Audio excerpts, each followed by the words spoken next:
Monsieur le Président, Monsieur le Commissaire, chers collègues, je tiens tout d'abord à remercier mes collègues rapporteurs pour le travail extrêmement constructif et l'excellente ambiance de travail lors de l'élaboration de ce rapport.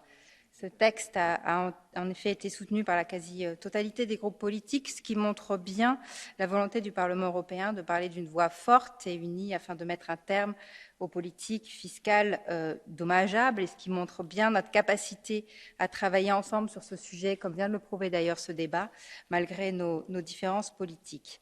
La préoccupation des institutions européennes concernant la concurrence fiscale agressive n'est pas nouvelle, même si elle date un peu, puisqu'elle commence dès la fin des années 90, où l'Union se fixe comme objectif la lutte des pratiques fiscales dommageables et adopte en 1997 un code de conduite dans le domaine de la fiscalité des entreprises, accompagné d'un groupe chargé d'en évaluer le contenu.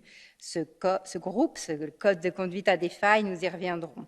Aujourd'hui, le scandale des Pandora Papers nous rappelle l'urgence pour les États membres de coopérer entre eux afin de renforcer la transparence et ainsi de mettre un terme à ces pratiques fiscales dommageables. Il nous rappelle également l'urgence de mettre à jour ce code de conduite dont a parlé le commissaire afin de le doter des outils nécessaires pour s'attaquer à des pratiques fiscales dommageables chaque jour plus élaborées, grâce à la transformation notamment des régimes préférentiels en régimes généraux agressifs.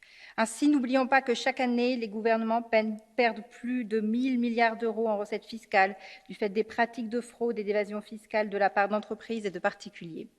Or, il faut bien se rendre compte que chaque euro soustrait à l'impôt est autant d'argent qui ne bénéficiera pas à l'intérêt général, à nos démocraties, autant d'argent dont nous avons pourtant cruellement besoin pour le fonctionnement de nos écoles, de nos hôpitaux, de nos services publics et pour investir dans la transition écologique et sociale, une certaine urgence donc.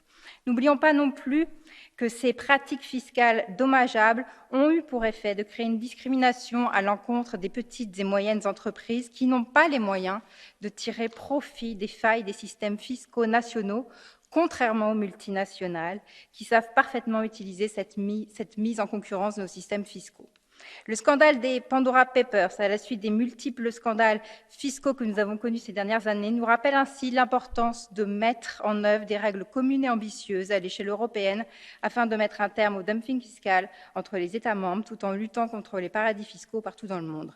C'est en effet là que le bât blesse. Non seulement presque aucun des États incriminés dans les Pandora Papers ne faisait partie de la liste noire des paradis fiscaux établie par l'Union européenne, mais pire, au beau milieu du scandale, le Conseil a décidé de retirer de cette liste 3 paradis fiscaux notoires en totale opacité.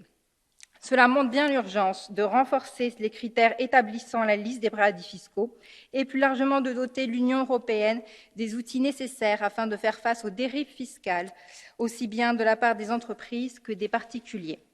Ainsi, dans ce rapport, le Parlement européen reconnaît le caractère obsolète des critères et des outils contenus dans le Code de conduite.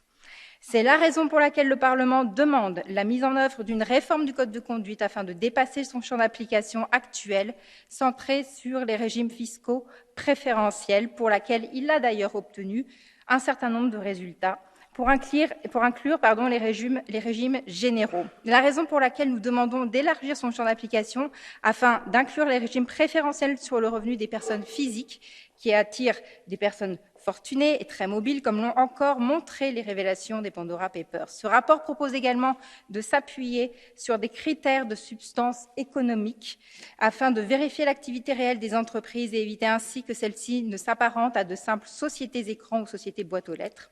Nous demandons aussi que les instruments et les outils contenus dans le Code de conduite soient juridiquement contraignants afin qu'ils puissent être utilisés de manière efficace dans la lutte contre les pratiques fiscales dommageables et la concurrence fiscale agressive.